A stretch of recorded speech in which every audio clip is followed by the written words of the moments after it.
OBC Morcha జాతీయ అధ్యక్షులు, parliamentary board సభ్యులు డాక్టర్ లక్ష్మణ్ గారు, అదేవిధంగా 150 సంవత్సరాల పూర్తి చేసుకున్న వందే మాతరం ప్రోగ్రాంకి జార్ఖండ్, ఒడిశా, ఉత్తరప్రదేశ్ 3 రాష్ట్రాల ఇన్ఛార్జు, అదేవిధంగా SIR Uttar Pradesh incharge doctor Lakshman గారు ఇప్పుడు పాత్రికేయులను ఉద్దేశించి మాట్లాడతారు.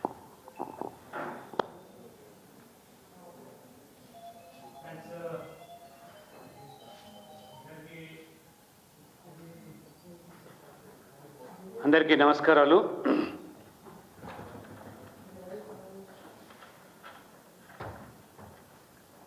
జాతీయ గీతము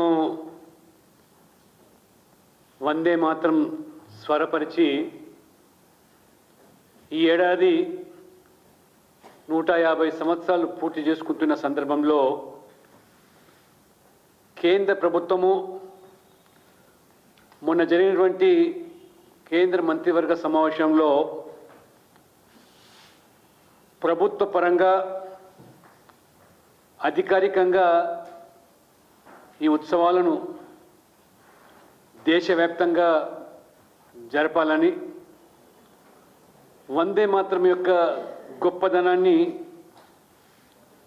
చాటి చెప్పేలా, వందే మాతరం యొక్క గేయానికి ఉన్నటువంటి ప్రాముఖ్యత, ఒక దేశభక్తి జాతీయవాదాన్ని ఇనుమడింపజేసి ఉత్తేజపరిచేటువంటి ఈ యొక్క కార్యక్రమాన్ని ప్రభుత్వ పరంగాను పార్టీ పరంగా కూడా జరపాలని పలు కార్యక్రమాలు కూడా రూపకల్పన చేయడం జరిగింది. ఒకసారి వందే మాతరం యొక్క విశిష్టత గురించి మనం చర్చించుకుంటే 1875లో శ్రీ బంకించంద్ చటర్జీ ఈ గేయాన్ని రచించి ఆనందమఠం నవలలో మొదటగా దాన్ని ప్రచురించడం జరిగింది. వందే మాతరం అంటే మాతృభూమికి వందనాలు అని. మన సంస్కృతి, ఆధ్యాత్మికత, దేశభక్తి అనే 3 విలువలను చాటి చెప్పేదే ఈ యొక్క చరిత్రాత్మకమైన గేయం. 1896లో రవీంద్రనాథ్ ఠాగూర్ గారు కలకత్తాలో తొలిసారి ఈ వందే మాతరం గేయాన్ని వారు ఆలాపించారు. 1905లో బెంగాల్ విభజన సమయానికి ఈ గీతానికి శాస్త్రీయ సంగీతం దేశ్ మల్హార్ కోసం స్వరపరిచి క్రమంగా పరేడ్ సాంగ్గా ప్రాచుర్యం పొందింది. ఈ వందే మాతరం గేయం స్వాతంత్ర పోరాట సమయంలో ఒక హృదయ స్పందనగా ప్రజలందరినీ కూడా కుల మతాలకు, ప్రాంతాలకు, భాషలకు అతీతంగా ఒక జాతీయవాదాన్ని రగులుకొల్పి ఒక నినాదంగా దేశభక్తి, కర్తవ్య బోధ, మాతృభూమి పట్ల ప్రేమ, ఇది ఈ గీతం యొక్క సందేశం. వందే మాతరము నినాదం వినిపిస్తే దేశభక్తి ఉత్సాహం ఉవ్వెత్తున ఉప్పొంగమే కాకుండా మరి ఇది భారతీయ హృదయాల్లో శాశ్వతంగా నిలిచిపోయినటువంటి ఆత్మ గౌరవ నినాదం ఇది. ఇటువంటి వందే మాతరము ఈ గేయం జాతి ఆత్మను మెల్కొల్పినటువంటి నినాదం. అవమానం నుంచి పుట్టినటువంటి ఆత్మ గౌరవ పోరాటానికి ఇది ప్రతీక. భూమాత, దేవభూమి, జననీ జన్మభూమి అనే భారతీయ ఆలోచనకు ఈ గీతం మూలం. బెంగాల్ విభజనకు వ్యతిరేకంగా దేశవ్యాప్తంగా జరిగిన నిరసనలో వందే మాతరం నినాదం గర్జించింది, ఉత్తేజపరిచింది, ప్రజలను ఏకపరిచింది. ఆ రకంగా బ్రిటిష్ పాలనకు వ్యతిరేకంగా జరిగిన పోరాటంలో ఈ నినాదం ప్రజలు విశేషంగా ఉత్తేజపరచడమే కాకుండా ఇది ఒక ఉద్యమ గీతంగా కూడా మారింది. స్వదేశీ ఉద్యమంలో వందే మాత్రం ప్రముఖ నినాదంగా మారటము బాల గంగాధర్ తిలక్, లాలా లజపతి రాయ్, భగత్ సింగ్, సుభాష్ చంద్రబోస్ వంటి యోధులకు ఈ నినాదం స్ఫూర్తిదాయకంగా నిలిచింది. ఇది స్వాతంత్ర సమర యోధుల యుద్ధ నినాదమైంది. అరవింద్ ఘోష్, ఖుదీరామ్ బోస్, మాతంగి హజ్రా వంటి విప్లవ వీరుల చివరి నినాదం కూడా వందే మాత్రంగా మారింది. బ్రిటిషర్లు మతభేదాలు సృష్టించి ఈ గీతాన్ని విభజన సాధనంగా వాడాలని వాళ్ళు ఎన్నో కుట్రలు చేశారు.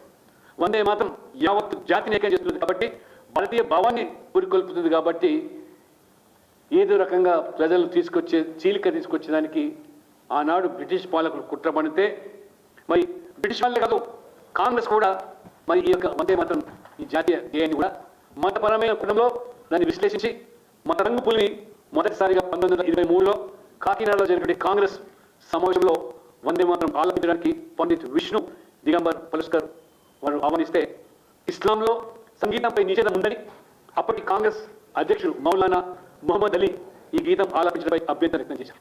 అంటే ఈరోజే కాదు, ఆనాటి నుంచి కూడా కాంగ్రెస్ మొదటి నుంచి కూడా ఏ రకంగా మరి సంతుష్టికర విధానాల్లో భాగంగా ఓటు బ్యాంక్ రాజకీయాల కోసం మరి ముస్లింల ప్రాప్తి కోసం పాటుపడ్డదో మరి ఇది చరిత్ర చెప్తా ఉన్నది. ఇటువంటి గీతాన్ని కూడా అప్పట్లోనే కాంగ్రెస్ మతపరమైన కారణాలు చూపి అభ్యంతరాలు వ్యక్తం చేసి ముస్లిం లీగ్ నాయకులను ప్రసన్న చేసుకోవడానికి 1932లో కాంగ్రెస్ వర్కింగ్ కమిటీ సమావేశంలో ఈ అధికారిక జాతీయ గీతంలో పలు మార్పులు తీసుకురావాలి, ముస్లింల మనోభావాలు గాయపరిచే విధంగా కొన్ని పదాలు వ్యాఖ్యలు ఉన్నాయని చెప్పి ఆనాడు కాంగ్రెస్ పార్టీ మరి అధికారికంగా దాని సవరణకు కూరుకున్నదంటే, స్వాతంత్ర పోరాట సమయంలోనే కాంగ్రెస్ సంతుష్టికరణ రాజకీయాలు తెరలేపింది. ఇలా కొత్త కాదు. ఇవాళ మనం ఈ దేశంలో కాంగ్రెస్ పార్టీ, రాహుల్ గాంధీ ఈ రకంగా వాళ్ళ ప్రధానమంత్రి మోదీ గారికి సబ్కా సాత్ సబ్కా వికాస్ భాగంగా వారి యొక్క అభివృద్ధి ఎజెండా, పేదల సంక్షేమ పథకాలతో అందరి హృదయాలు దోచుకుంటున్నారో ఈరోజు వాటిలో చీలిక తీసుకురావడం, అలా అస్త్రాన్ని ఒకసారి మతాన్ని అడ్డపెట్టుకుని ఒకసారి ప్రాంతం తిరిగి రెచ్చగొట్టే విధానాలు వాటితో ఉసుకొల్పేటువంటి మరి ప్రయత్నాలు ఏ రకంగా కాంగ్రెస్ చేస్తుందో ఇది చరిత్ర. 1947 తర్వాత కాంగ్రెస్ ప్రభుత్వం సెక్యులరిజం పేరుతో భారతీయ సాంస్కృతిక మూలాలను పక్కన పెట్టి వందే మాతరం లాంటి గీతాలను, దేశభక్తి చిహ్నాలు ఇవన్నీ కూడా మతపరమైన అని చెప్పి ఈ రకంగా జాతీయ చైతన్యాన్ని, సాంస్కృతిక మూలాలను ఏ రకంగా వీరదీసేటువంటి ప్రయత్నాలు చేశారు.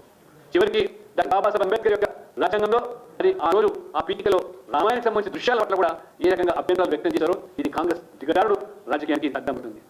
అంతేకాదు, ఇవాళ స్వాతంత్రం అంటే కేవలం విదేశీ పాలించే వ్యక్తి పొందడమే కాదు, మనం ఇవాళ స్వయం పాలన మాత్రమే కాదు, భారత ఆత్మ, సంస్కృతి, విలువల పునరుజ్జీవం చేయడమే ఇది పార్టీల యొక్క ఆలోచన విధానం. దాని క్రమంగా ప్రధానమంత్రి నరేంద్ర మోడీ గారు బ్రిటిష్ ఆనవాళ్ళన్నింటినీ తొలగించి ఏ రకంగా మన సంస్కృతితో ముడిపడినటువంటి మరి కట్టడాలు కానివ్వండి, ఇవాళ పార్లమెంట్ కొత్త భవన నిర్మాణం ఆంగ్లేయ యొక్క ఆనవాలు తొలగించడానికి, అదే రకంగా ఢిల్లీ రాజధానిలో ఏ రకమైనటువంటి మార్గాల పేరులో మార్పులు తీసుకురావడం, ఆ రకంగా నరేంద్ర మోడీ గారు కోరుకుంటా ఉంటే మరి పార్లమెంట్ కూడా తమిళనాడుకు సంబంధించినటువంటి ఈ రకమైనటువంటి అక్కడ మరి ఆ యొక్క సేంద్రం తీసుకొచ్చి పెట్టి కూడా దాన్ని కూడా అభ్యంతరాలు వ్యక్తం చరిత్ర.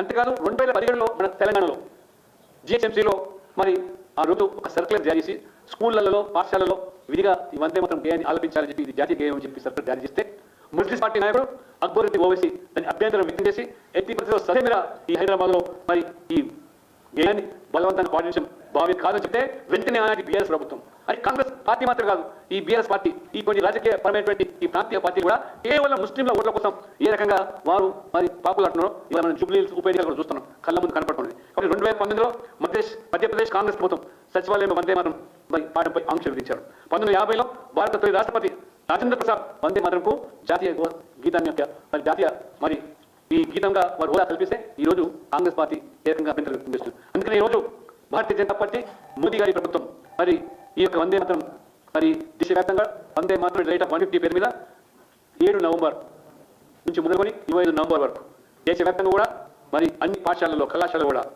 మొట్టమొదటిగా నవంబర్ 7వ నాడు 150 స్థానాల్లో ప్రధానంగా మరి ప్రముఖమైనటువంటి కూడల్లో 150 మంది గాయకులతోని ఆ వందే మాత్రం ఆలాపించాలని కొన్ని వందల వేల మంది సమక్షంలో చక్కగా వేదికలు అలంకరణ చేసి స్వాతంత్ర సంయోధులను స్మరించుకుంటూ ఆ కార్యక్రమం భవ్యంగా చెప్పాలని ప్రభుత్వ పరంగా, పార్టీ పరంగా ఆదేశించడం జరిగింది. అందులోని భాగంగానే నన్ను 3 రాష్ట్రాలకు, జార్ఖండ్, ఒడిశా, ఉత్తరప్రదేశ్కు నన్ను పూర్తి బాధ్యతగా మరి వాటి ఇన్ఛార్జ్గా వివరించారు. కాబట్టి ఈరోజు ఈ యొక్క మరి పార్టీ పరంగా జరిగే కార్యక్రమంలో అన్ని జిల్లా కేంద్రాలు కూడా నవంబర్ 8వ తేదీ నుంచి మరి నవంబర్ మరి 25 వరకు చివరికి 26 రాజ్యాంగ దినోత్సవం, మన రాజ్యాంగం మరి ఏ రకంగా కాన్స్టిట్యూషన్ డేగా నరేంద్ర మోడీ గారు అధికారులకు వచ్చిన తర్వాత మరి రాజ్యాంగం యొక్క మరి విలువలను దాని మూలాలను ప్రజలకు తీసుకెళ్లడానికి నిర్వహించే కార్యక్రమంలో ఆ రకంగా పార్లమెంట్ సభ్యులు, ఎమ్మెల్యే, ప్రజాప్రతినిధులు ప్రతి అసెంబ్లీ నియోజకవర్గం కూడా ఒక కళాస్థాయి కార్యక్రమం వందే మాత్రం డేటా 150 థీమ్తో చక్కటి ఎగ్జిబిషన్లు ఆ జిల్లా కేంద్రాల్లో నిర్వహించి స్వాతంత్ర సమరయోధుల జీవిత విశేషాలు ఈనాటి తరానికి భావితరాలకు ఆనంద మఠము మరియు వందే మాత్రం చారిత్రక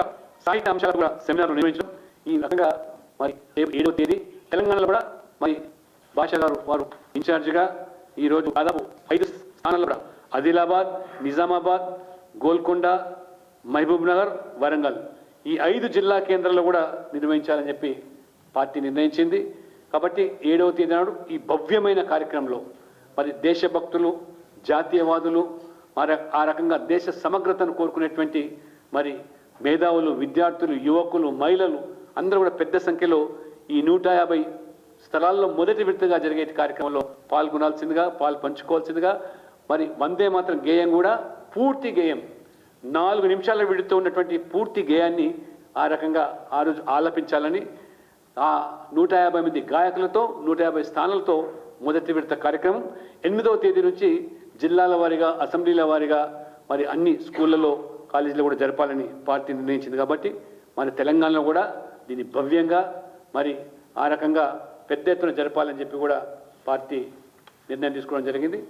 ఆ రకంగా ఈ సర్దార్ వల్లభాయ్ పటేల్ 150 జయంతి ఉత్సవాలు, అదే రకంగా ఈరోజు మళ్ళీ ఈ యొక్క వందే మాత్రం యొక్క 150 సంవత్సరాల ఉత్సవాలు, దాంతో పాటు ఈ రకంగా ప్రజల్లో ఒక జాతీయ భావన, దేశభక్తి, కుల, మత, ప్రాంత, భాషలకు అతీతంగా మనమందరం కూడా భారతీయులమనే మొదటి భావన మరి కల్పించడానికి ప్రభుత్వం, పార్టీ తీసుకుంటున్న నిర్ణయంలో ప్రజలు పెద్ద ఎత్తున భాగస్వాములు కావాలని చెప్పి నేను పిలుపునిస్తున్నాను.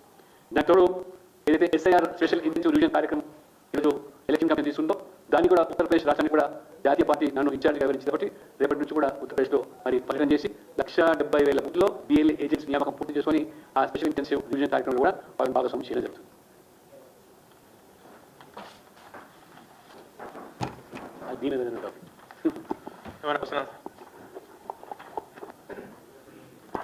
ఈ విషయానికి పరిమితమై ఈరోజు మాట్లాడుతున్నాడు కదా, మన పొద్దున్న మధ్యాహ్నం చూశాను పరమేశ్వర్ 1 గంటలకు వచ్చి 2 గంటలకు పోయి 3 గంటలకు 2 గంటలకు రాజకీయాలు ఏమంటాడు. ఇది దేశానికి సంబంధించి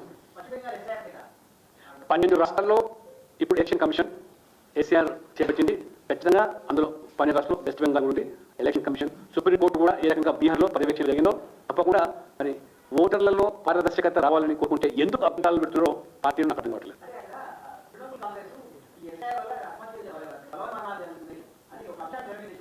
ఒకటి చొరబాటుదారులు, మరణించిన వాళ్ళు, మల్టిపుల్ ఎన్రోల్మెంట్ ఉన్న వాళ్ళు, ట్రాన్స్ఫర్ అయిన వాళ్ళు, వీళ్ళందరికీ కూడా ఓటు కొత్తగా 18 సంవత్సరాలు మరి వచ్చిన వాళ్ళు చిరికలు ఆ రకంగా తీసివేస్తారు. దాంట్లో ఎందుకు అభ్యంతరం? ట్రాన్స్పరెంట్గా అన్ని పార్టీల ప్రతినిధులతో బూత్ వారిగా వాళ్ళ సమక్షంలో పర్యవేక్షణ జరిగే అవకాశం ఎలక్షన్ కమిషన్ కల్పించిన తర్వాత మీకు అభ్యంతరాలు ఉంటే బూత్ లెవెల్ ఆఫీసర్తో ఈ బూత్ లెవెల్ ఏజెంట్స్ ఇంటికి వెళ్ళడానికి ఆస్కారం ఉంది. అక్కడ తెలుసుకోవాల్సిందిగా తప్పితే ఊరికే మీరు చొరబాటుదారులతో వాళ్ళ ఓట్లతో ప్రభుత్వాలు ఏర్పాటు చేయమంటే ఓటర్ దాని మొదలు వాళ్ళ పౌరసత్వం పొందుతున్నారు. ఇది దేశ భద్రతకు, దేశ సమైక్యతకి భంగం పట్టే పరిస్థితి వస్తుంది. మరి బెంగాల్లో అంతా మరి ఎందుకు మరి రోజు మరి అభ్యంతరాలు పెడుతుందో ప్రజలు అర్థం చేసుకోగలుగుతున్నారు. Thank you.